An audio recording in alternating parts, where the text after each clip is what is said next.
ان الحمد للہ نحمده ونستعینه ونستغفره ونعوذ باللہ من شرور انفسنا ومن سیئات اعمالنا من يهده الله فلا مضل له ومن يضلل فلا هادي له واشهد ان لا اله الا الله وحده لا شريك له واشهد ان محمدا عبده ورسوله اما بعد فان خير الحديث كتاب الله وخير الهدي هدي محمد صلى الله عليه واله وسلم وشر الامور محدثاتها وكل محدثة بدعة وكل بدعة ضلالة وكل ضلالة في النار.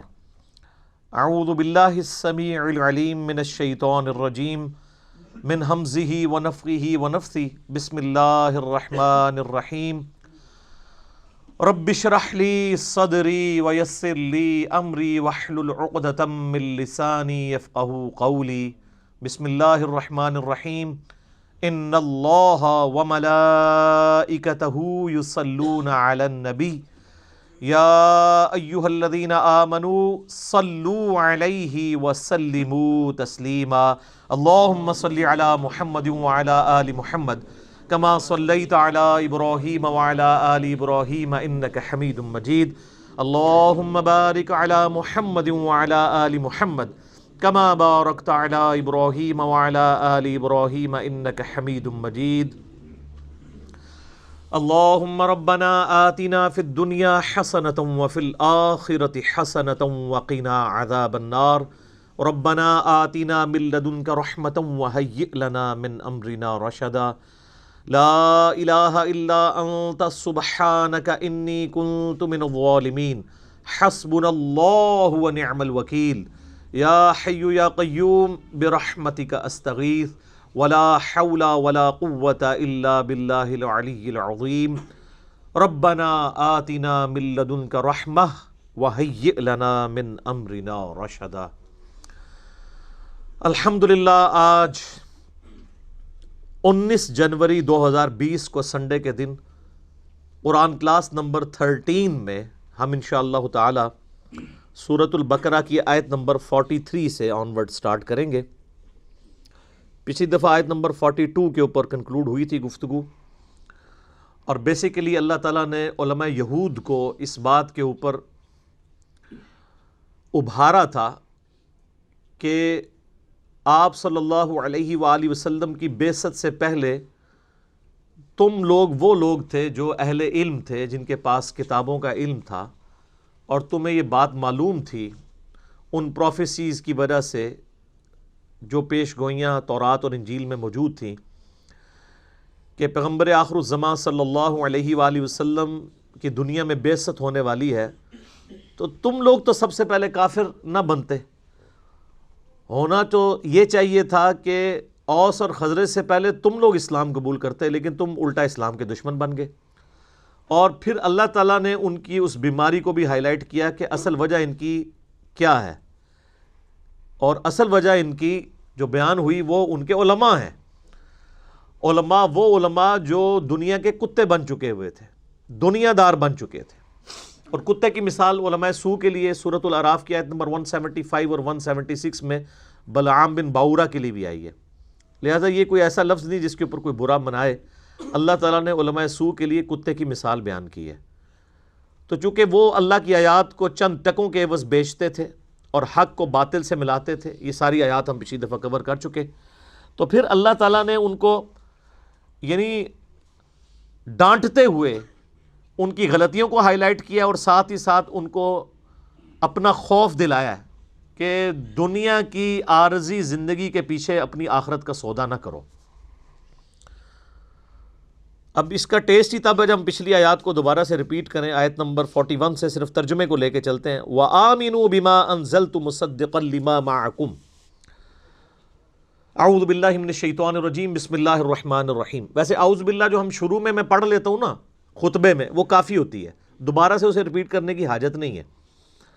وَآمِنُوا بِمَا أَنزَلْتُ مُصَدِّقًا لِمَا مَعَكُمْ، اور ایمان لاؤ اس کتاب پر جو تصدیق کرنے والی ہے ان کتابوں کی جو تمہارے پاس ہیں۔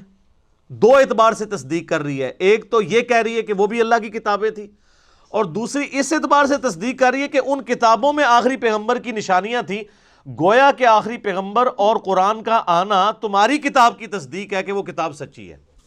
دونوں اعتبار سے یہ تصدیق کرنے والی ہے۔ وَلَا تَكُونُوا أَوَّلَ كَافِرٍ بِهِ، اس سب سے پہلے تم تو کافر نہ بنو اس کتاب کے اور اس پیغمبر کے صلی اللہ علیہ وآلہ وسلم۔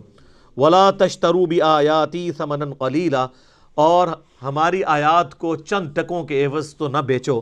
وَإِيَّايَ فَاتَّقُونَ، اور صرف مجھی سے ڈرو۔ خوف خدا کے بغیر کوئی چک ہی نہیں ہے، اس کے بغیر آپ کا قبلہ درست ہی نہیں رہ سکتا۔ وَلَا تَلْبِسُوا الْحَقَّ بِالْبَاطِلِ، اور حق کو باطل کے ساتھ مکس مت کرو۔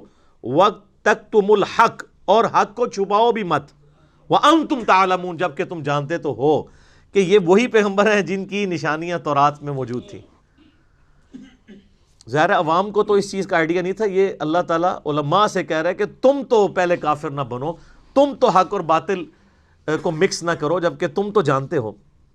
وَأَقِيمُوا الصَّلَاةَ وَآتُوا الزَّكَاةَ وَارْكَعُوا مَعَ الرَّاكِعِينَ، اور نماز کو قائم کرو، زکوٰۃ ادا کرو، اور رکوع کرنے والوں کے ساتھ رکوع کرو، یعنی جماعت کے ساتھ نماز کا اہتمام کرو۔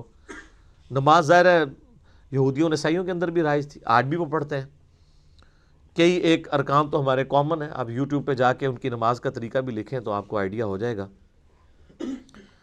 قیام بھی ہے اس میں، یعنی تفسیر میں ایسی روایتیں بھی ملتی ہیں کہ یہودیوں نے رکوع کو سکپ کر دیا ہوا تھا، اس لیے اللہ تعالیٰ نے زور رکوع کے اوپر دیا کہ رکوع کرنے والوں کے ساتھ رکوع کرو، اور دوسرا قول یہ بھی ہے کہ جماعت کے ساتھ نماز کا اہتمام کرنے کا حکم آیا۔ اب دیکھیں دنیا کے عوض دین کو بیچنے کی باری آ رہی ہے تو علماء یہود آگے آگے ہیں۔ آج بھی آپ علماء کا کردار دیکھ سکتے ہیں، یہی ہے۔ اب اس سے بچنے کے لیے اللہ تعالیٰ نے کیا کہا ہے کہ اگر تم نے حق اور باطل کو مکس کرنے سے بچنا ہے، دنیا کا کتا نہیں بننا، آخرت کا طلبگار ہونا ہے، تو اس کے لیے تمہیں تھم رول بتا دیتے ہیں کہ وَأَقِيمُوا الصَّلَاةَ وَآتُوا الزَّكَاةَ وَارْكَعُوا مَعَ الرَّاكِعِينَ، نماز قائم رکھو، اللہ کی راہ میں جیب ڈھیلی کرتے رہو، اور مسلمانوں کی جماعت کے ساتھ رہو۔ یہ تین کام ہے جس کی وجہ سے تم ان ساری بیماریوں سے بچ سکتے ہو۔ چونکہ جب انسان نماز پڑھتا ہے تو نماز خالی پڑھنی تو نہیں ہوتی، نماز تلاوت تو نہیں کرنی ہوتی، نماز کو قائم کرنا ہے، یعنی پوسچرز کے ذریعے بھی، اور نماز پڑھنے کے بعد جب باہر نکلنا ہے تو جس خدا کے ساتھ عہد کیا ہے نماز کے اندر، اس عہد کی پاسداری نماز سے باہر بھی کرنی ہے، اپنے دنیاوی معاملات کے اندر بھی، حقوق اللہ کے معاملات میں بھی، حقوق العباد کے معاملات میں بھی، اخلاقیات کے اندر بھی۔ اور جب انسان جیب ڈھیلی کرتا ہے نا جس ہستی کے لیے، تو اس ہستی کی قدر اور منزلت انسان کے دل میں گھر کرتی ہے، اور جو انسان مال خرچ کر رہا ہوتا ہے، مال اور دنیا کی محبت اس سے نکلتی ہے، کیونکہ اس کو یقین ہوتا ہے کہ میرا رب قیامت والے دن مجھے یہ کئی گنا کر کے لوٹائے گا۔ اور مسلمانوں کی جمعیت کے ساتھ رہنے کا فائدہ یہ ہوتا ہے کہ وتواصوا بالحق اور وتواصوا بالصبر ہوتا ہے۔ اسلام میں جماعتی زندگی کی بڑی اہمیت ہے، اسی لیے تو دیکھیں نا بخاری مسلم دونوں میں حدیث ہے کہ نبی علیہ السلام نے فرمایا کہ اگر ایک خلیفہ کے اوپر متفق ہو جائے امت، تو جو لوگ اس کی مخالفت میں کھڑے ہوں اور کوئی اور شخص اپنی بیعت لینے کی کوشش کرے، اسے قتل کر دو۔ کیوں؟ وہ مسلمانوں کی جماعتی زندگی کو توڑ رہے ہیں۔ اور اسی حدیث کی بنیاد کے اوپر اور سورۃ الحجرات کی جو آیات ہیں کہ مسلمانوں کا کوئی گروہ باغی ہو جائے تو اسے تلوار کے زور پر اطاعت کے اوپر آمادہ کرو، انہی بنیاد کے اوپر تو مولا علی رضی اللہ تعالیٰ عنہ علیہ السلام نے حضرت معاویہ رضی اللہ تعالیٰ عنہ کے خلاف چڑھائی کی تھی جنگ صفین میں، کہ تم مسلمانوں کی جمعیت کو توڑ رہے ہو۔ کئی لوگ سمجھانے والے تھے، لیکن مولا علی چونکہ قرآن کا فہم جانتے تھے، احادیث کو ان سے زیادہ جاننے والا کوئی نہیں تھا، ان کو اس بات کا پتہ تھا کہ اس کا رزلٹ کیا نکلے گا۔ اور دیکھ لیں آج تک امت بھگت رہی ہے نا رزلٹ۔ اس وقت اگر امت نے مولا علی کا ساتھ دیا ہوتا تو ہم یہ جو 1300-1400 سال سے رونا رو رہے ہیں اسلامی حکومت کا، تو حکومت بچ گئی ہوتی۔ تو جماعتی زندگی کی بھی اہمیت ہے۔ اب دیکھیں علماء ہی کے بارے میں آ رہا ہے اتأمرون الناس بالبر، کیا تم لوگوں کو تو نیکی کا حکم دیتے ہو، وتنسون انفسکم، اور اپنی جانوں کو بھول جاتے ہو۔ آپ کو پتہ ہے یہ جو یہودیوں کے پریسٹ تھے یہ یروشلم میں بیٹھ کے لوگوں کو دعوت توحید دیا کرتے تھے، جس چیز کو وہ توحید سمجھتے تھے، اور سودی سارا کاروبار بھی وہی لے کے چل رہے ہوتے تھے۔ اس لیے تو اللہ تعالیٰ نے ان کے اندر منجی بنا کر، ہادی بنا کر، مہدی بنا کر سیدنا عیسیٰ علیہ نبینا علیہ الصلوۃ والسلام کو مبعوث کیا، اور جب انہوں نے یروشلم میں جا کے علماء یہود کے خلاف تقریریں کرنی شروع کی تو یہ یہودی علماء ان کے مخالف ہو گئے، حالانکہ حضرت عیسیٰ علیہ السلام خود بنی اسرائیل سے تھے، یہودی النسل تھے، حضرت عیسیٰ خود یہودی تھے نسلاً۔ چلے ہمارے نبی علیہ السلام تو بنو اسماعیل سے تھے، ان کا انکار تو ان کے پاس کوئی ایک لیم ایکسکیوز موجود تھا، حضرت عیسیٰ علیہ السلام کے انکار کا تو کوئی ان کے پاس جواز نہیں تھا، وہ تو ان کی نسل میں سے تھے۔ لیکن چونکہ حضرت عیسیٰ علیہ السلام نے ان کی غلطیاں ہائی لائٹ کی، کن کی؟ مولویوں کی، ظاہر عوام تو نہیں تھی وہاں پہ، تو انہوں نے کہہ دیا کہ یہ تو دجال ہے، نعوذ باللہ۔ اور وہی لوگ جنہوں نے بچپن میں یعنی شیر خارگی کی عمر میں حضرت عیسیٰ علیہ السلام کا کلام سنا ہوا تھا کہ وہ اللہ کی طرف سے معجزانہ طور پہ پیدا ہوئے، انہوں نے کہنا شروع کر دیا یہ ولد الحرام ہے، ولد الزنا ہے، نعوذ باللہ۔ تو میں اس لیے کہنا مولوی کنی پیڑی شے ہے کہ پیغمبر آ جائے نا تب بھی مولوی بات نہیں مانتا۔ حضرت عیسیٰ علیہ السلام سے بڑھ کے کوئی سمجھا سکتا تھا؟ الٹا ان کے قتل کے فتوے جاری کیے، پھر اللہ تعالیٰ نے حضرت عیسیٰ علیہ السلام کو زندہ آسمانوں پہ اٹھا لیا۔ تو یہ وہی چیز ہے، اور حالت یہ تھی کہ لوگوں کو کہتے تھے نیک بنو اور خود ساری برائیاں کرتے تھے، اپنی جان کو چھوڑ دیتے۔ وَأَنْتُمْ تَتْلُونَ الْكِتَابَ، جبکہ تم خود کتاب کی بھی تلاوت کرتے ہو، تورات کی، اس کے باوجود لوگوں کو کہتے ہو نیک بنو، اپنی جانوں کو بھول جاتے ہو۔ افلا تعقلون، کیا تمہیں عقل بھی نہیں ہے؟ یہ مجھے بتائیں خطاب کس کو ہو رہا ہے؟ کتاب کون پڑھ رہا ہوتا ہے؟ مولوی، علماء، کہ تم خود اتنے بڑے شیخ القرآن ہو، تم نے تو تفسیریں بھی لکھی ہوئی ہیں، تم تو بہت بڑے محدث بھی ہو، تم تو شارح حدیث بھی ہو، اور اپنی جان کو بھولے ہوئے ہو، لوگوں کو کہہ رہے ہو قرآن و سنت پہ چلو، اور خود قرآن و سنت کو تم نے پشت پہ ڈالا ہوا ہے۔ اس لیے میں کہتا ہوں کہ دنیاوی ڈاکٹرز، انجینئرز اور پروفیسرز کا کم از کم آپ ان کو یہ کریڈٹ دیں گے کہ اگر آپ بھرے مجمع میں بھی، بھری کلاس میں کسی فزکس کے پروفیسر کو یا میتھمیٹکس کے پروفیسر کو جو اس کی ٹیکسٹ بک اس نے لگوائی ہوئی ہے اس کی بنیاد پہ اس کی وائٹ بورڈ کے اوپر لکھی ہوئی غلطی کو ہائی لائٹ کریں تو وہ کبھی بھی آپ پہ غصہ نہیں کھائے گا۔ ہم خود یونیورسٹی سے پڑھے ہوئے ہیں، تو میں تو خیر چونکہ پوزیشن ہولڈر بھی تھا اور شروع سے ہی شرارتی تھا، تو میں تو پہلی لائن میں بیٹھا ہوا ہوتا تھا، تو میرے شر سے تو بڑے کم ٹیچرز بچے ہیں، یعنی میں ہر چیز کو ہائی لائٹ کر دیتا تھا اس وقت بھی، تو میں نے نہیں دیکھا آج تک کسی ٹیچر نے غصہ کھایا ہو۔ الٹا وہ سب سے زیادہ پروٹوکول دیتے تھے، کوئی ایشو آتا تھا اسائنمنٹ کا، کوئی کلاس کو اس اعتبار سے گائیڈ لائنس دینی ہوتی تھی تو وہ مجھے میری ڈیوٹی لگاتے تھے کہ یہ کرے گا، کیونکہ وہ سمجھتے تھے کہ یار یہ چیزوں کو سمجھتا ہے۔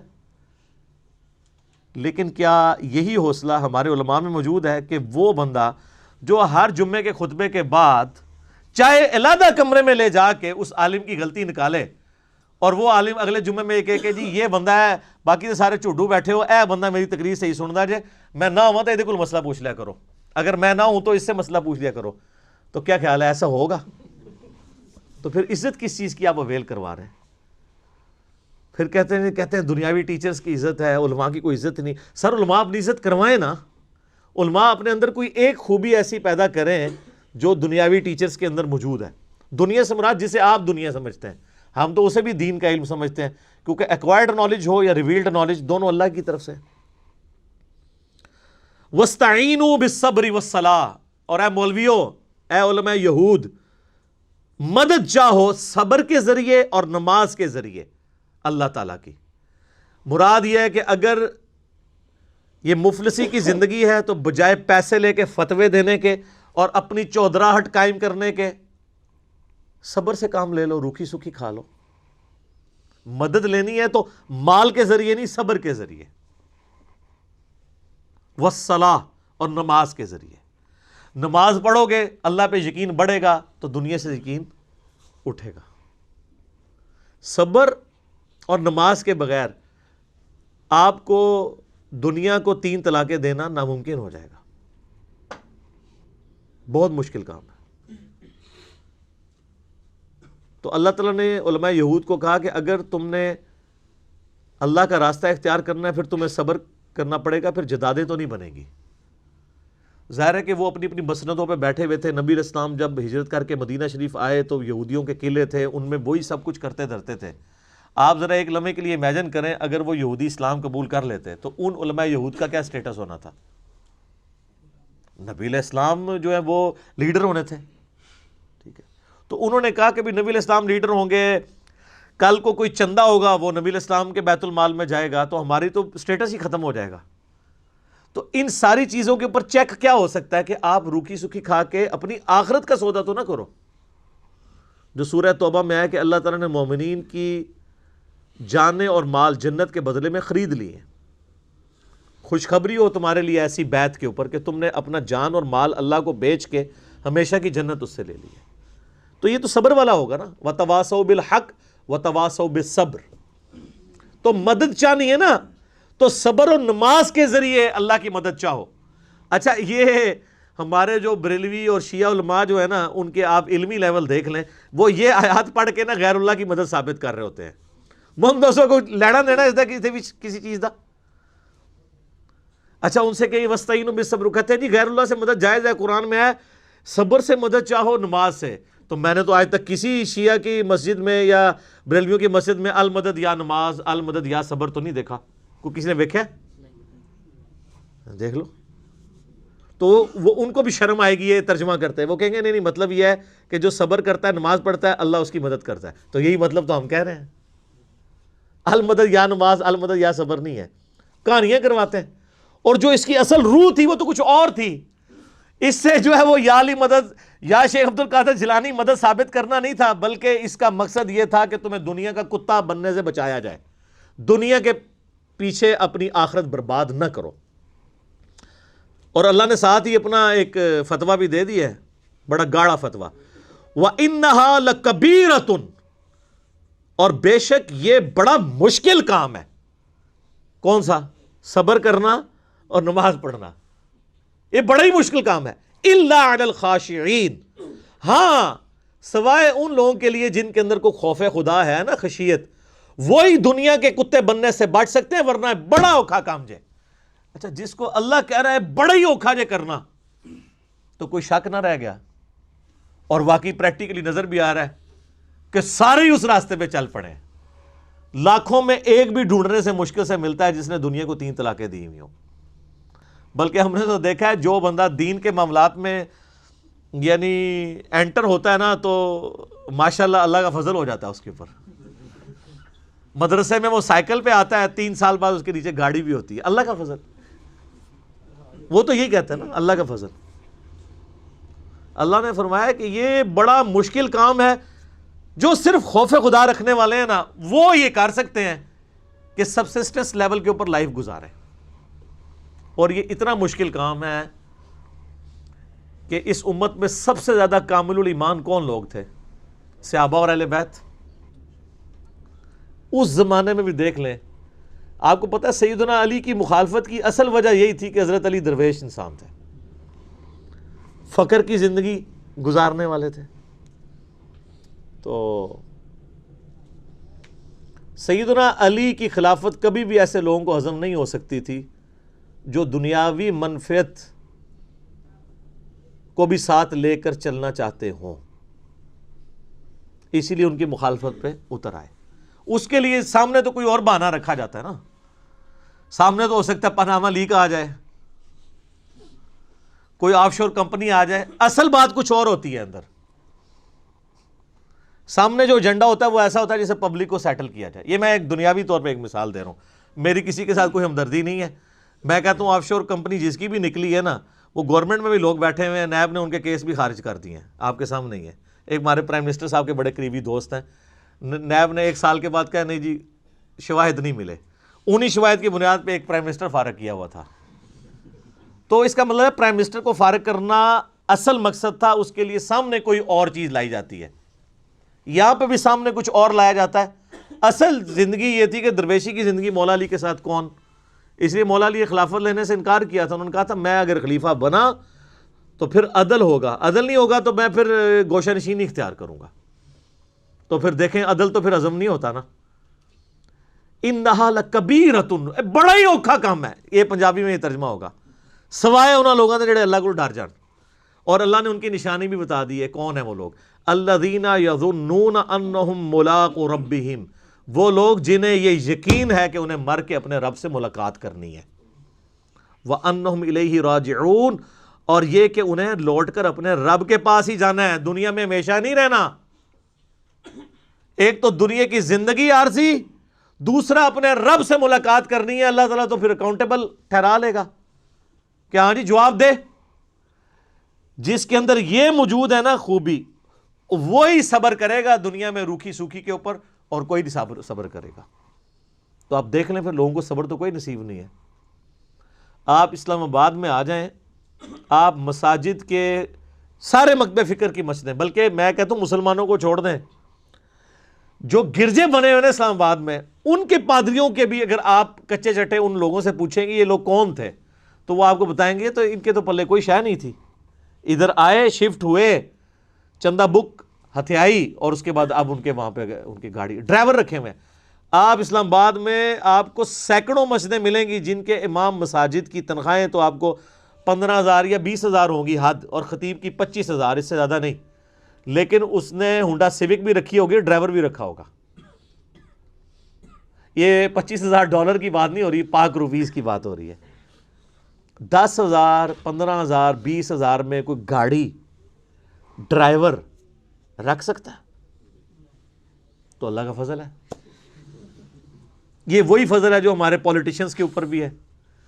ہمارے فلمی ایکٹرز کی بھی جب نئی فلم آتی ہے کہتے ہیں ماشاءاللہ آ گئی ہے، انشاءاللہ کامیاب ہو جائے گی. الحمدللہ پچھلی بھی کامیاب ہوئی تھی. کہ وہی ہے، اے تے اگے جا کے پتہ لگنا ہے کہ دی مٹی پلید ہوندی ہے تے کون اللہ کے حضور ایکسیپٹیبل ہوتا ہے. اللہ تعالیٰ ہمارے گناہوں پہ پردہ رکھے اور اپنی طرف رجوع لانے کی توفیق عطا فرمائے. وما علینا الا البلاغ، ہمارا کام تو پہنچانا ہے، کسی کو برا لگے یا اچھا لگے. تو جو اپنے رب سے ملاقات کا امیدوار ہے اور اس کو پتہ ہے کہ میں نے لوٹ کے جانا ہے، وہ بندہ اس کی لائف پھر صحیح گزرے گی.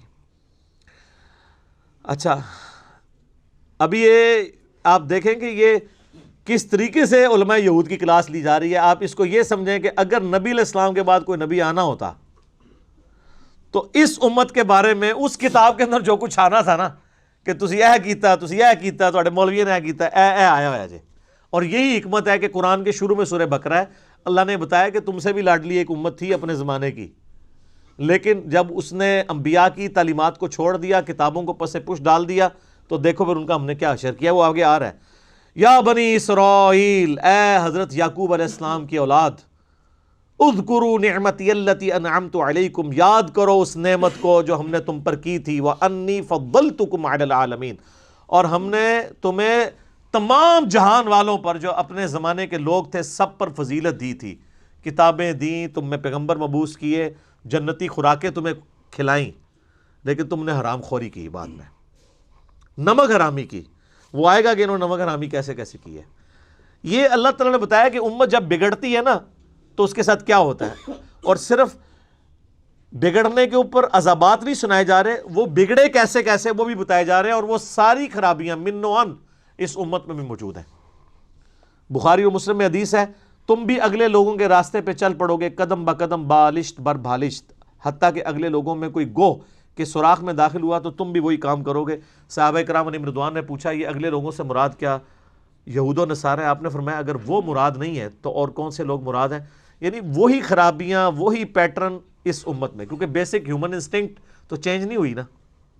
آج سے اگر 10,000 سال پہلے سیکس پوٹنٹ جذبہ تھا تو آج بھی اسی طریقے سے وہ پوٹنٹ جذبہ ہے.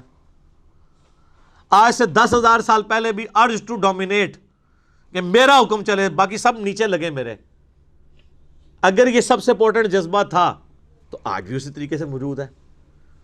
اس وقت فرعون اور نمرود تھے، آج ٹرمپ موجود ہے. صرف کریکٹر بدلتے ہیں، نام بدلتے ہیں، اور وہ جو کردار ہے نا وہی رہتا ہے. اس لیے آپ دیکھیں کہ الہامی کتابیں کبھی پرانی نہیں ہوتی ہیں، کیونکہ یہ ہیومن نفسیات کے ساتھ ڈیل کر رہی ہوتی ہیں. ہیومن انسٹنکٹس تو چینج نہیں ہونی. آج بھی لوگوں کا مسئلہ روٹی کپڑا مکان ہے، آج سے 1000 سال پہلے بھی یہی مسئلہ تھا. اور جس کے پاس یہ بیسک نیڈز پوری ہو جائیں اس کا اگلا مسئلہ عیاشی شروع ہو جاتا ہے، چاہے عورت کی شکل میں ہو، شراب کی شکل میں ہو، جوئے کی شکل میں ہو، طاقت حاصل کرنے کی شکل میں ہو. یہ آج سے 1000 سال پہلے بھی تھا، آج بھی ہے.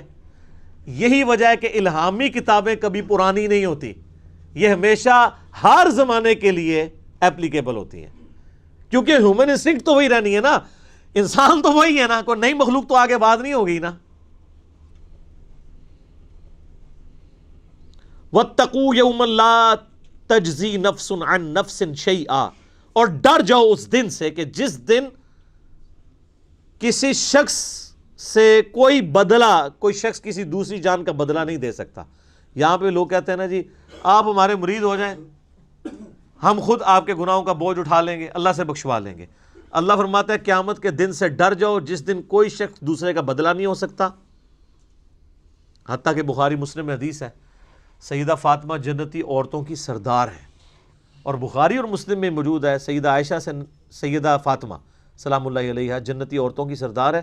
اور بخاری اور مسلم میں موجود ہے کہ سیدہ فاطمہ سے نبی علیہ السلام نے فرمایا اے میری بیٹی فاطمہ، میرے مال سے جو کچھ لینا ہے نا وہ لے لے، وہ تو اس کا مالک تو میں ہوں، لیکن آخرت کے دن اگر اللہ نے تجھے پکڑ لیا تیرے اعمال کے سبب تو میں تیرے کچھ کام نہیں آؤں گا. تو قرآن میں لکھا ہوا ہے. سیدہ فاطمہ کو تو کہا جا رہا تھا، سنایا ہمیں جا رہا تھا کہ اگر سب سے زیادہ رشتہ داری کا بینیفٹ کسی کو مل سکتا تھا نا تو سیدہ فاطمہ تھی، لیکن ان کو بھی بتا دیا گیا کہ اعمال کے بارے میں کھلی چھٹی نہیں ہے. اور سیدہ فاطمہ کو تو چھوڑ دیں، قرآن میں 3 دفعہ آیت آئی ہے نبی علیہ السلام کے بارے میں، سورۃ الانعام کے اندر، سورہ الزمر کے اندر، سورہ یونس کے اندر. قل انی اخاف ان عصیت ربی عذاب یوم عظیم. اے نبی تم فرماؤ کہ مجھے خود ڈر ہے اس بات کا کہ اگر میں نے بھی اپنے رب کی نافرمانی کی تو بڑے دن کا عذاب مجھے بھی آ پکڑے گا. سر مجھے بتائیں آپ کا اور میرا رب اس سے زیادہ کس لیول پہ آ کے آپ کو سمجھائے؟ نبی علیہ السلام سے بڑھ کے کسی کا مرتبہ ہے؟ تو یہ جو آپ کو جنت کی گارنٹیاں دیتے پھر رہے ہیں، یہ کتنے بڑے مجرم ہیں. ان کو کہ نبی علیہ السلام کے بارے میں کہا جا رہا ہے، کیوں کہا جا رہا تھا؟ تاکہ تم لوگ یہ کلیم نہ کر لینا کہ ایسی کچھ کر سکتے ہیں. اس دن سے ڈر جاؤ جس دن کوئی جان دوسری جان کا بدلہ نہیں ہوگی. ولا یقبل منہا شفاعت، اور کسی کی سفارش قبول نہیں کی جائے گی. سفارش کیوں کی جاتی ہے؟ آپ دنیا میں کسی شریف آدمی کی سفارش کے لیے تھانے جاتے ہیں تو ایس ایچ او سے جا کے کیا کہتے ہیں کہ میں اسے اچھے طریقے سے جانتا ہوں، آپ کو غلط فہمی ہوئی ہے، میں گارنٹی دیتا ہوں یہ بندہ اس طرح کا نہیں تھا، اس پہ جھوٹا الزام لگا ہے. یہی کہتے ہیں نا. اس طرح کی سفارش اللہ کے سامنے کون کر سکتا ہے کہ یا اللہ جی تواڈے فرشتہ نو بھلیکھا لگ گیا، ایویں انہوں نے گناہ لکھ لینے، میں نے پتہ ہے بڑا چنگا بندہ ہے، اتنی لمبی داڑھی سی دی، پگڑی نہیں دیکھی کڈا نورانی چہرہ تھا. یہ اللہ کو کہہ سکتا ہے؟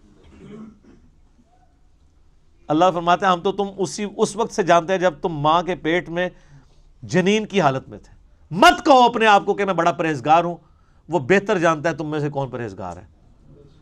اس لیول پہ آ کے یہ سورہ نجم کے اندر آیات ہے، مت کہا کرو میں بڑا نیک ہوں، وہ خوب جانتا ہے کہ تم کیا ہو. تو اللہ کو کون سفارش کر سکتا ہے؟ ہاں صرف یہ سفارش ہو سکتی ہے کہ جس اللہ ہی کا دل آیا ہو جس پہ کہ اسے چھوڑنا ہے. یہ بندہ ہے نیک نیت تھا، چند غلطیاں اس سے ہوئی، باغی نہیں تھا، رجوع لے آتا تھا، اپنی طرف سے اس نے کوشش کی، پھر بھی بحیثیت انسان اس سے غلطیاں ہوئیں لیکن میری طرف آتا رہا، تو اب میں نے اسے معاف تو کرنا ہے. تو معاف میں پھر ڈائریکٹ کرنے کی بجائے اپنے محبوب صلی اللہ علیہ وآلہ وسلم کی شفاعت سے کرواؤں، تاکہ میرے نبی علیہ السلام کی عظمت لوگوں کے دلوں پر اجاگر ہو. دنیا میں بھی ایسا ہوتا ہے، اگر کسی کلاس کے اسٹوڈنٹ کو پوزیشن آنے کے اوپر اسکول والے یا کالج والے ٹرافی دیتے ہیں تو وہ کسی مہمان خصوصی کے ذریعے دیتے ہیں نا. اس کالج کے اسٹوڈنٹ کو کبھی وہم بھی آتا ہے کہ اس مہمان نے مجھے ٹرافی دی ہے، ان کو پتا ہوتا ہے کہ یار یہ تو مڈل مین ہے, ٹرافی تو اسکول نے دی ہے اور اس کو آنر دی ہے, تو سر نبی علیہ السلام کو بھی آنر ملنی ہے. یہ بخشش کا فیصلہ اللہ نے کرنا ہے. یہ اسی شفاعت کی نفی ہو رہی ہے کہ دوست کے ساتھ شفاعت کوئی نہیں ہے, شفاعت بالاذن ہے, شفاعت بالوجاہت نہیں ہے. اور وہ بالاذن کون سی ہے؟ جو اسی صورت میں آگے جا کے آیت الکرسی میں آیت نمبر 255 میں آ جائے گی. من ذا الذی یشفع عندہ الا باذنہ, کس کی مجال ہے کہ سفارش کر دے؟ ہاں اللہ جس کو اذن دینا کہ ہاں اس کی سفارش کر لو تو وہ قبول ہوگی. تو شفاعت دھونس کے ساتھ نہیں ہے, اللہ کے فضل کے ساتھ ہے. لیکن نبی علیہ السلام چونکہ مہمان خصوصی ہیں, اور وہ سورہ بنی اسرائیل میں آیا ہے, نبی علیہ السلام کی جو حدیث ہے نا بخاری مسلم میں, حدیث شفاعت, کہ قیامت والے دن سب لوگ حضرت آدم کے پاس جائیں گے, پھر وہ کہیں گے کہ آج مجھے اپنی جان کی فکر ہے, اذهبوا الی غیری, کسی اور کی طرف جاؤ. پھر حضرت نوح کے پاس جائیں گے, وہ کہیں گے آج مجھے اپنی جان کی فکر ہے. ہوتے ہوتے اینڈ پہ نبی علیہ السلام تک پہنچیں گے, آپ فرمائیں گے انا لہا, اور آپ اللہ کے حضور سجدہ کریں گے. اللہ فرمائے گا اپنا سر اٹھاؤ, تم سفارش کرو, ہم قبول کریں گے. اس کے بعد الفاظ ہے کہ اللہ تعالیٰ میرے لیے تعداد مقرر فرمائے گا, اللہ بتائے گا مجھے. دھونس نہیں ہے سر, اللہ کو کس کی دھونس ہے؟ اسے کہتے ہیں شفاعت بالاذن. اور پھر نبی علیہ السلام نے اینڈ پہ فرمایا اس حدیث کے کہ قرآن پڑھ کے دیکھ لو, عسیٰ ان یبعثک ربک مقاما محمودا, اے نبی ان قریب ہم آپ کو ایسے مقام پر فائز کریں گے جہاں ہر شخص آپ کی تعریف کرے گا. مقام محمود کیا ہے؟ محمود کہتے ہیں جس کی حمد کی جائے. تو نبی علیہ السلام کا ایک نام محمود بھی ہے, آپ حمد کرنے والے بھی ہیں, اور آپ وہ ہیں کہ جس کی حمد کی جائے. محمد کا مطلب کیا ہے؟ تعریف کیا گیا. تو مقام محمود قیامت والے دن وہ مقام ہے کہ جس مقام پہ اللہ جب فائز کرے گا اور آخرت کی جو بخشش کی ٹرافیز آپ کے ہاتھوں بٹوائے گا نا, تو لوگ آپ کی تعریف کریں گے کہ اس کی آنر ہے اللہ کے حضور. مسئلہ شفاعت پہ 88B مسئلہ میرا ڈیٹیل سے 1.5 گھنٹے کی گفتگو ریکارڈڈ کے اندر موجود ہے, آپ یوٹیوب کے اوپر اپلوڈڈ آپ دیکھ سکتے ہیں. تو یہاں پہ شفاعت بالوجاہت کا انکار ہو رہا ہے کیٹاگوریکل, کہ شفاعت نہیں ہے سوائے وہ والی شفاعت کے جو آگے آئے گی. ولا یؤخذ منها عدل, نہ کسی سے کوئی معاوضہ قبول کیا جائے گا. یہ دنیا میں رشوت کر کے آپ چھوٹ سکتے ہیں نا, اللہ کو رشوت دے سکتا ہے؟ قرآن میں آگے چل کے آئے گا کہ اگر کوئی پوری زمین کے برابر سونا بھی دے دینا عذاب سے چھوٹنے کے لیے, کچھ نہیں کر سکتا. ولا هم ينصرون, اور نہ اس کی کوئی مدد کر سکے گا. لو جی, ایک آیت جڑی ہے نا سورۃ البقرہ کی آیت نمبر 28, آپ کے انڈیا, پاکستان, بنگلہ دیش کے بالخصوص اور باقی پوری امت مسلمہ کے بالعموم عقائد کو پیسیفک اوشن میں پھینک دیتی ہے. ڈر جاؤ اس دن سے, لا تجزی نفس عن نفس شیئا, جب کوئی جان کسی دوسرے جان کا بدلہ نہیں دے سکتی. ولا یقبل منہا شفاعہ, نہ کوئی دھونس کے ساتھ شفاعت کر سکتا ہے. ولا یؤخذ منہا عدل, نہ کسی سے کوئی معاوضہ قبول کیا جائے گا. ولا ہم ینصرون, اور نہ کوئی کسی کا مددگار بن سکے گا. 4 چیزوں کا انکار آ گیا. اونٹ پیر تو اڑے کتنے گئے؟ تو بےچارے آپ کو ٹھیک ہی تو کہتے ہیں, آپ کیوں نہیں مانتے کہ قرآن حدیث ڈائریکٹ نہیں پڑھنا گمراہ ہو جاؤ گے؟ بالکل ٹھیک کہہ رہے ہوتے ہیں. ان کی ڈاکٹرن میں آپ گمراہ ہو جائیں گے اور قرآن کی ڈاکٹرن میں ہدایت پہ آ جائیں گے. یہ بھی سورۃ الاعراف میں آیت آئے گی کہ جس کا گیئر الٹا لگ جائے, اللہ تعالیٰ فرماتا ہے اس کو ہدایت کا راستہ گمراہی نظر آتی ہے, گمراہی کا راستہ ہدایت نظر آتی ہے. اور اللہ سے ڈر جائیں اس معاملے میں کہ کسی شخص کو گمراہی ہدایت نظر آنا شروع ہو جائے اور ہدایت گمراہی. اور اسی چیز کو قرآن حکیم میں کئی جگہ کہا گیا ہے, شیطان نے ان کے برے اعمال ان کی نظروں میں سنوار دیے. اور یہ بڑا خطرناک معاملہ ہوتا ہے جب کہ شیطان انسان کو نیکی کے کام کروانا شروع کر دے نیکی کے نام کے اوپر, حالانکہ وہ ہو برائی کے کام.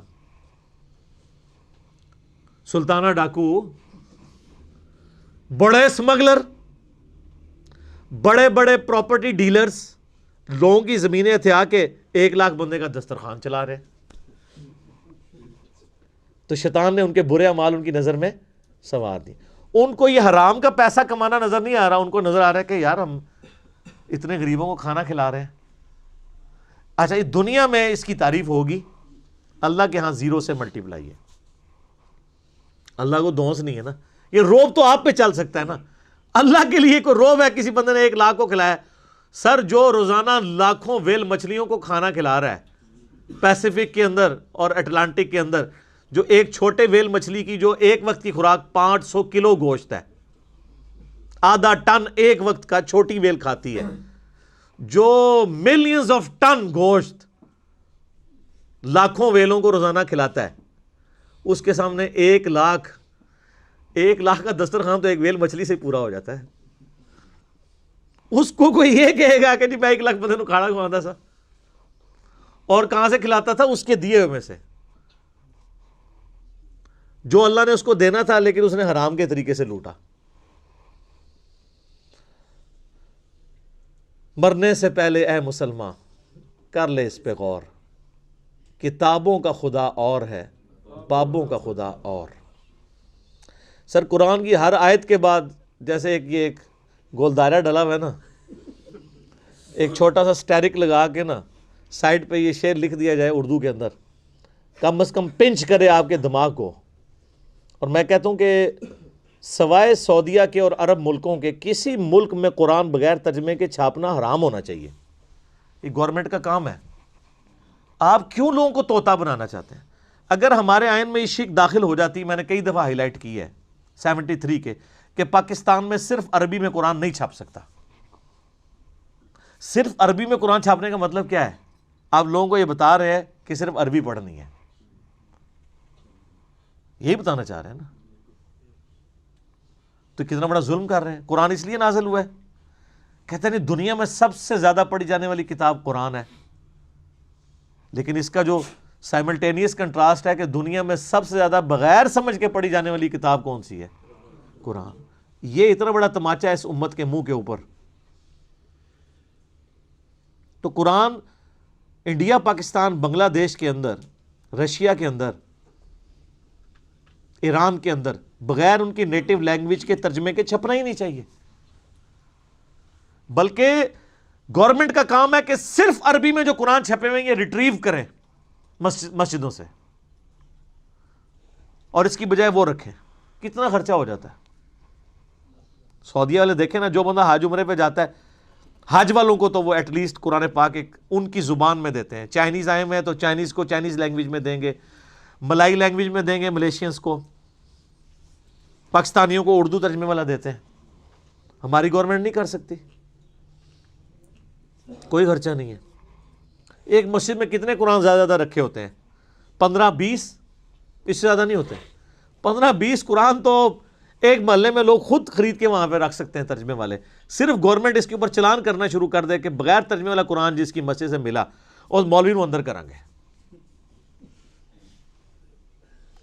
اچھا سر, یہ اناؤنسمنٹ ہونا تو آپ دیکھیے گا سب سے زیادہ مخالفت کون کریں گے؟ کیوں؟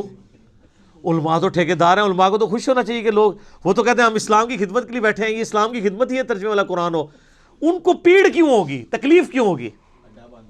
اڈا بند ہو جائے گا, اور ان کو یہ پتہ چل جائے گا بھی قرآن میں یہ کچھ انہوں نے پڑھ لیا کہ یہ مولوی رام خوری کرتے رہے ہو. کہیں گے دیکھو ساڑھے مولوی صاحب تسی بھی تو وہی کر رہے ہو نا, سانو تو اسی ممبر تے چڑھ کے ہے کہندے ہو, اور خود آپ اپنی جان کو بلائے بیٹھے ہوئے ہیں, اور یہ پرانے کام آپ نے بھی شروع کیے ہوئے ہیں.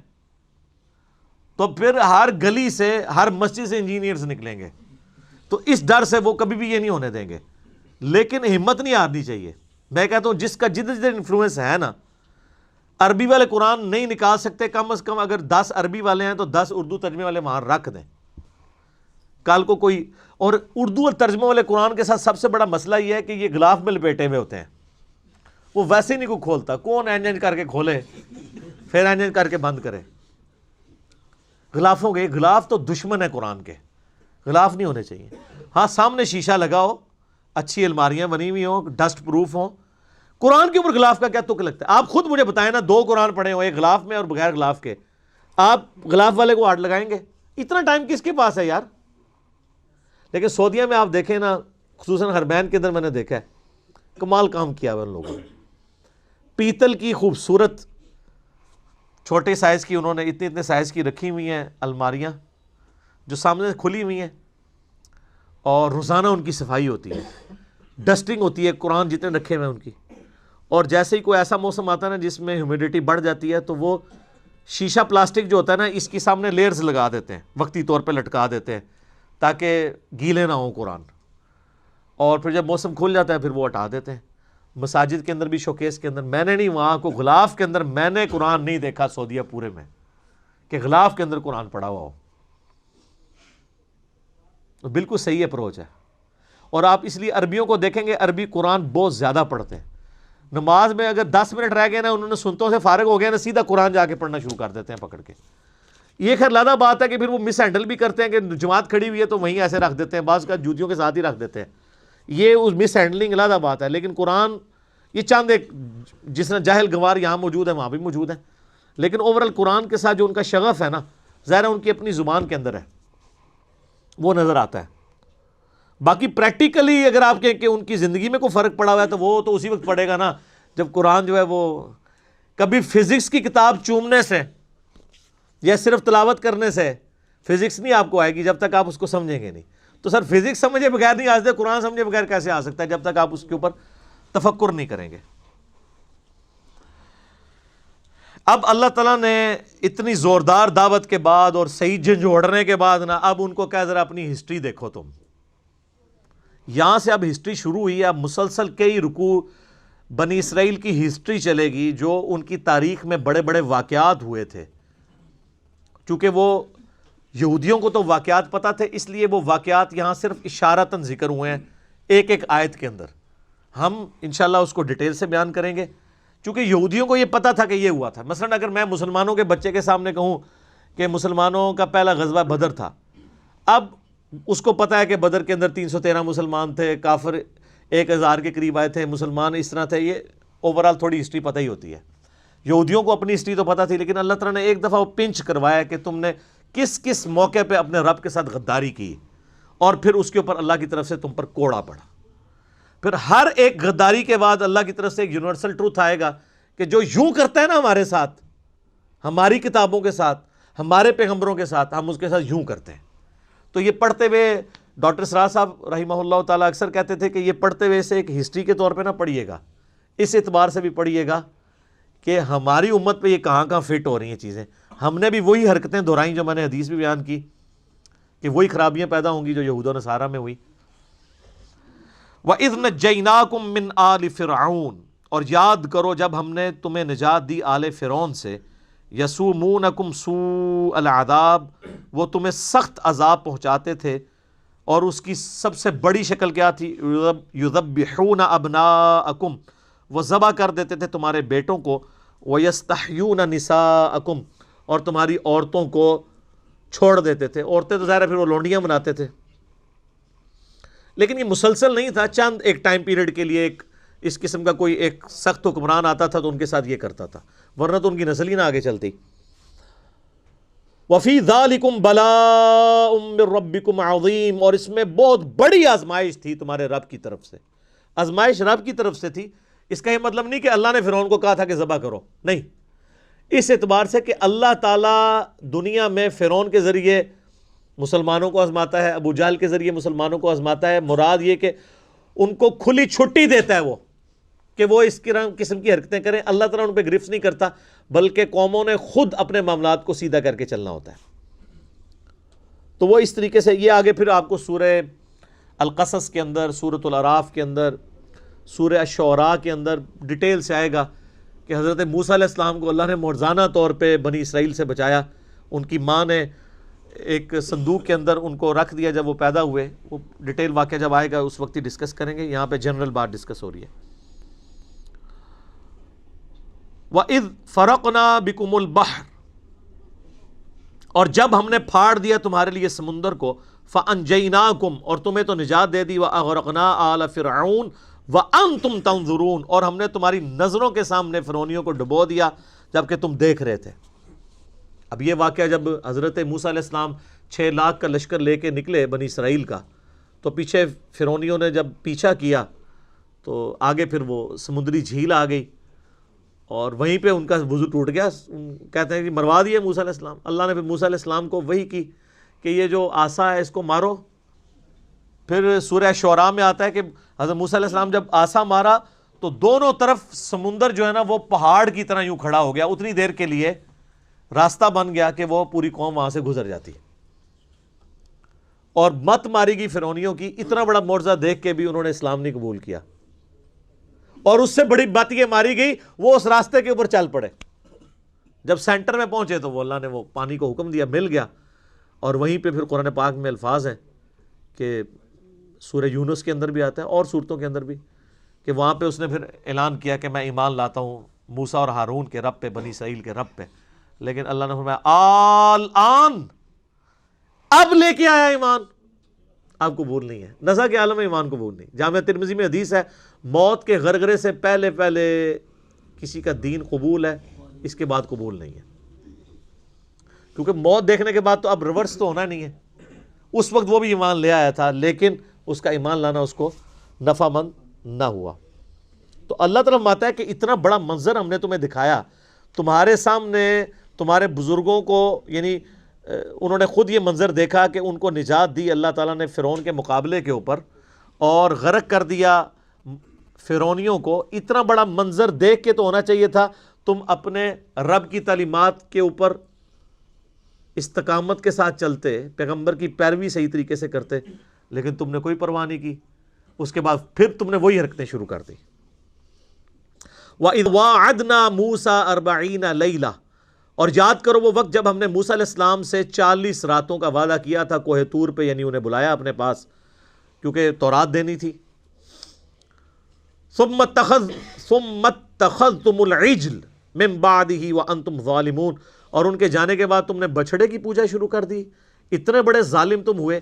یعنی ابھی تم نے اللہ کی قدرت کا اتنا بڑا معجزہ دیکھا کہ فرعونیوں کو سمندر میں غرق کیا گیا اور تمہیں نجات ملی، اور تم موسیٰ علیہ السلام 40 دن کے لیے گئے، 70,000 یہودیوں نے بچھڑے کو رب مان لیا، شرک شروع کر دیا۔ یعنی ایسی عجیب و غریب قوم۔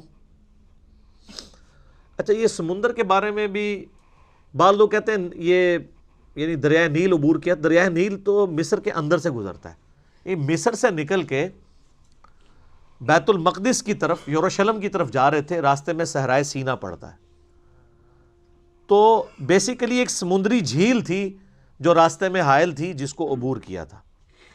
اور یہ کئی ایک سمندری جھیلیں جو ہے نا وہ صحرائے سینا سے یوں اویلیبل ہیں، اور انہی سمندری جھیلوں کو جگہ جگہ سے بیچ میں خشکی والے حصے ریموو کر کے نا نہر سوئز بنائی گئی تھی، جو لائف لائن ہے آپ سمجھ لیں مصر کی، جس طرح ہم سی پیک کے لیے کہتے ہیں اللہ کرے کامیاب ہو جائے، تو یہ پاکستان کے لیے $4 بلین تو سال کا صرف ان کو گزرنے کا کرایہ مل جایا کرے گا، اور اتنا ہی ہمارے بجٹ کا خسارہ ہوتا ہے، اور اس کے علاوہ جو کمائی ہے وہ الگ سے۔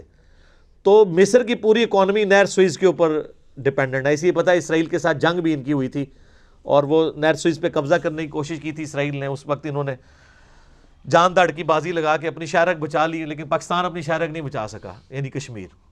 مصر والوں نے اپنی شہرک بچائی ہوئی ہے، اسرائیل جبکہ اتنا بڑا بدماش تھا 67 میں پوری عرب دنیا کو اس نے شکست دے دی، لیکن مصر نے نہر سوئز ان سے واپس لے لی تھی۔ پوری اکانومی اسی کو ڈیپینڈنٹ ہے ساری۔ آپ پتہ یہ نہر سوئز نہ ہو تو یہ تجارت کا زمان جو ہے یہ 30-40 گنا بڑھ جائے، کیونکہ پورے کا پورا افریقہ کراس کر کے آپ کو یہاں پہ آنا پڑے۔ یہ بیچ میں سے شارٹ کٹ ہے، ہزاروں کلومیٹر کا شارٹ کٹ ہے جو چند کلومیٹرز کے اوپر ہے۔ تو بیسیکلی پرانے زمانے میں لوگ کس طرح ان کو یہ ٹریک پتا تھا، لیکن وہ مشکل تھا کیونکہ بیچ میں سمندری جھیلیں آتی تھیں، پھر خشکی پہ پھر جھیل۔ تو یہ پھر گوروں نے، جب برٹش کی حکومت آئی، انہوں نے پھر اس کو ان ساری سمندری جھیلیں جو تھیں نا بیچ میں جو خشکی کے پیچ تھے ان کو توڑ توڑ کے اس طریقے سے پوری ایک نہر سوئز بنا دی۔ اس کے اوپر میرا یوٹیوب پہ ایک کلپ بھی ہے، یہودیوں پر عذاب کیوں آیا، اور وہی انہی میں سے ہی ایک جھیل تھی جس کے اوپر وہ جو ہے وہ ہفتے والے دن شکار والا مسئلہ اصحاب سبت کا ہوا تھا۔ تو اس میں میں نے اس ویڈیو کلپ کے اندر ہم نے نہر سوئز کی تصویر بھی لگائی ہوئی ہے ایریل ویو سے، گوگل میپ کے ذریعے اوریجنل۔ تو یہ اس کو انہوں نے کراس کیا تھا۔ اس کے بعد جب کوہ طور پہ گئے، پیچھے وہ بچھڑے، اب اس کی پوری ڈیٹیل بھی آگے آئے گی، سامری جادوگر نے کیا یہ حرکت کی تھی۔ اس نے حضرت جبرائیل علیہ السلام کے پاؤں کا نشان دیکھ لیا تھا، اس سے مٹی اٹھا کے ڈالی، اس نے ایک زیورات کو پگھلا کے بچڑا بنایا تھا اس کے اندر، اور اس میں سے آواز نکلنا شروع ہوئی تو وہ اس کے پیچھے ہی لگ گئے، ٹھیک ہے، بغیر کسی تحقیق کے. حالانکہ 40 موسیٰ علیہ السلام فوت نہیں ہوئے، 40 دن کے لیے گئے، پیچھے قوم نے کام ڈال دیا. اب اس کے پھر سزا کیا بھگتنی پڑی وہ آپ ذرا دیکھیں کتنی خطرناک سزا تھی ان کے لیے. ثم عفونا عنکم، اس کے بعد ہم نے تم سے درگزر کیا، من بعد ذالک، اس اتنے بڑے جرم کے بعد کہ تم نے بچڑے کو خدا بنا لیا تھا، لعلکم تشکرون، تاکہ تم اب شکر گزار بندے بن جاؤ. وَإِذْ آتَيْنَا مُوسَى الْكِتَابَ وَالْفُرْقَانَ، اور جب ہم نے عطا کی موسیٰ علیہ السلام کو کتاب اور حق اور باطل میں تمیز کرنے والی یعنی تورات، لعلکم تہتدون، تاکہ تم سیدھی راستے پہ چلو. تو یعنی وہ اسی دوران حضرت موسیٰ علیہ السلام کو تورات لے کے وہ واپس آئے. اب جب واپس آئے تو ظاہر ہے کہ پھر جب قوم نے اتنا بڑا کام ڈالا ہوا تھا، اللہ نے وہیں پہ بتا دیا موسیٰ علیہ السلام کو کہ تیری قوم کو ہم نے پیچھے آزما لیا ہے، 70,000 لوگ مرتد ہو چکے ہیں. وَإِذْ قَالَ مُوسَىٰ لِقَوْمِهِ، پھر اس وقت موسیٰ علیہ السلام نے اپنی قوم سے کہا، یا قوم، اے میری قوم، انکم ظلمتم انفسکم، دیکھو تم نے اپنی جانوں پہ بہت بڑا ظلم کر لیا ہے، باتخاذکم العجل، بچڑے کو خدا مان کر، فتوبوا الی بارئکم، فوراً توبہ کرو اپنے رب کی طرف. اے توبہ خالی کھلی نہیں سر، بڑی اوکھی توبہ. توبہ استغفار کی تسبیح نہیں، تسبیح تو کہتے ہیں سر پوری زندگی ایسے ایسی نیت کر لینا. توبہ یہ تھی کہ جن جن لوگوں نے بچڑے کو رب مانا ہے وہ سب کے سب لوگ قتل کیے جائیں گے. قتل مرتد کی سزا، یہ قتل مرتد کی سزا کے اوپر یعنی مسلمانوں میں بھی بعض لبرلز پیدا ہوئے ہیں. قتل مرتد کی سزا تو قرآن کے اندر موجود ہے، اور ظاہر ہے چونکہ یہ جو امت کی شریعت ہے وہ کنٹینیوشن ہے شریعت موسوی کا، سوائے ان چیزوں کے جو چیزیں منسوخ کر دی گئی. فَاقْتُلُوا أَنفُسَكُمْ، مارو اپنوں کو. ویسے لفظی ترجمہ ہے کہ اپنے آپ کو خود قتل کر لو، لیکن یہ محاورتاً بات ہو رہی ہے کہ اپنوں کو قتل کرو. مراد یہ کہ چونکہ وہ 12 قبائل تھے، قبائلی تعصب بھی آ سکتا تھا، اگر ایک قبیلے کا بندہ دوسرے کا بندہ مارتا، انہوں نے اس چیز کو بھول جانا تھا کہ یہ قتل مرتد کی سزا، انہوں نے کہنا ہے ساڑھے قبیلے کا بندہ مار دی. تو اللہ نے فرمایا ہر قبیلے والے خود پرجنگ کریں، خود صفائی کریں اپنے اپنے ان لوگوں کی، کالی بھیڑوں کی جنہوں نے یہ حرکت کی ہے. جسے یہاں بھی گورنمنٹ کی طرف سے آتا رہتا ہے کہ آپ کے مدرسوں میں، آپ کی مسجدوں کے اندر جو جو نان اسٹیٹ ایکٹر ہیں آپ خود صفائی کر لیں، ورنہ جب ہم شروع کریں گے تو پھر شریف لوگ بھی جیل میں چلے جائیں گے. تو اللہ تعالیٰ نے فرمایا کہ قتل کرو اپنوں کو، ذالکم خیر لکم، اسی میں تمہاری خیریت ہے، عند بارئکم، تمہارے رب کے نزدیک، تمہارے خالق کے نزدیک. فتاب علیکم، پھر اس نے تمہاری توبہ قبول کر دی. انہ هو التواب الرحیم، بے شک وہ توبہ قبول کرنے والا مہربان ہے. توبہ قبول تو کر لی، لیکن کس طریقے سے کی، یہ بہت سینسٹیو مسئلہ ہے کہ وہ 70,000 یہودی ایک دن میں قتل ہوئے تھے، کیونکہ اللہ تعالیٰ نے کہا میں تو راضی نہیں ہوں گا، پوری قوم سے ناراض ہو جاؤں گا، ان کو سزا دو. سر آپ ذرا اب امت محمدیہ کو بھی ذرا ریوزٹ کریں کہ ہم کون کون سے الٹے کام نہیں کر رہے، اور کیا کچھ ہونا چاہیے ان کے ساتھ بھی. جو نبی علیہ السلام کی دعاؤں کی برکت سے معاملہ مؤخر ہو گیا ہے، ٹلا نہیں ہے، مؤخر ہو گیا آخرت کے لیے. ورنہ وہ ساری برائیاں، جن برائیوں کے اوپر اللہ تعالیٰ نے یہود و نصارہ کو قرآن حکیم میں ڈانٹ ڈپٹ کی ہے، اس سے زیادہ ورسٹ فارم میں اس امت کے اندر آ چکی ہوئی ہے. لیکن نبی علیہ السلام کی دعائیں ہیں کہ میری امت کے اوپر اس دنیا میں اس طرح کا کوئی عذاب نہ آئے کہ ان کے ساتھ ایسا معاملہ ہو. آخرت والا معاملہ تو پھر اللہ نے رکھا ہوا ہے. یہاں پہ بھی دیکھ لیں کہ اللہ تعالیٰ نے ان کو، اچھا یہ آپ تو کہتے ہیں جی اللہ تعالیٰ تو ماں سے بھی زیادہ محبت کرنے والا ہے. کوئی ماں 70,000 بچے ایک دن میں اپنے قتل کروا سکتی ہے؟ اور یہ جو نصارہ بھی ہمیں کہانی کراتے ہیں گاڈ از آل لونگ، وہ کہتے ہیں مسلمانوں کا خدا بڑا ڈڈ ہے، عیسائیوں کا خدا تو سب سے محبت کرتا ہے. تو سر یہ تو عیسائی بھی اس ہسٹری کو مانتے ہیں، تورات کو تو کرسچنس بھی مانتے ہیں، جوز بھی مانتے ہیں. کیا ان کو نہیں پتا یہ پرجنگ کس طرح اللہ نے کی تھی ان کی؟ 70,000 لوگ. اللہ تعالیٰ کے کوئی احساسات نہیں ہے کہ وہ مغلوب ہو جائے اپنے احساسات سے. میں بار بار جو آپ کو یہ کہہ رہا ہوں کہ اللہ تعالیٰ بڑا ڈاڈا ہے. یہ ہاں وہ غفور رحیم اس کے لیے ہے جو توبہ کر کے اپنی اصلاح کر لے. میرا ایک یوٹیوب پہ کلپ بھی ہے اللہ کی رحمت کے ذریعے دھوکہ. جو لوگ کہہ رہے ہوتے ہیں نور جی اللہ بڑا معاف کرنے والا ہے, یہ کس کو بتا رہے ہیں آپ؟ اللہ کو بتا رہے ہیں کہ اللہ تو بڑا معاف کرنے والا ہے, سانو اپنا کام کرن دے. کس کو بتا رہے ہیں؟ قرآن میں نے چیلنج کیا کوئی ایک آیت ایسی نہیں ہے جس میں اللہ تعالیٰ, یہ دیکھیں یہ انہ هو التواب الرحیم تو آپ پڑھ لیں گے کہ بے شک توبہ قبول کرنے والا مہربان ہے. تو پیچھے کہ توبہ کی قبول کی تھی اسے اور نہیں پڑھنا کہ خالی غفور الرحیم ہی پڑھنا ہے. پورے قرآن میں کہیں یہ رحمت کی آیات اس طرح نہیں آئی ہیں کہ ایبسولوٹلی آئی ہوں کہ جو مرضی کرو, نہیں. جہاں بھی آئے توبہ کی, اصلاح کی, سدھر گیا پھر ہم معاف کر دیں گے.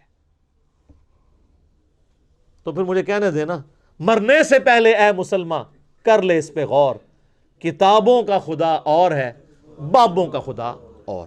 باقی انشاءاللہ اگلی دفعہ اللہ تعالیٰ سے دعا ہے جو حق بات میں نے کہی اللہ تعالیٰ ہمارے دلوں میں راسخ فرمائے. اگر جذبات میں میرے منہ سے کوئی غلط بات نکل گئی تو اللہ تعالیٰ ہمارے دلوں سے ہی معاف کر دے. ہمیں کتاب و سنت کی تعلیمات پر عمل کر کے دوسرے بھائیوں تک پہنچانے کی توفیق عطا فرمائے. سبحانک اللہم و بحمدک اشہد ان لا الہ الا انت استغفرک و اتوب الیک. صلاۃ بر محمد و آل محمد. اللہم صلی علی محمد و علی آل محمد کما صلیت علی ابراہیم و علی آل ابراہیم انک حمید مجید. اللہم بارک علی محمد و علی آل محمد کما بارکت علی ابراہیم و علی آل ابراہیم انک حمید مجید. سبحانک اللہم و بحمدک اشہد ان لا الہ الا انت استغفرک و اتوب الیک وما علینا الا البلاغ المبین. جزاکم اللہ خیرا.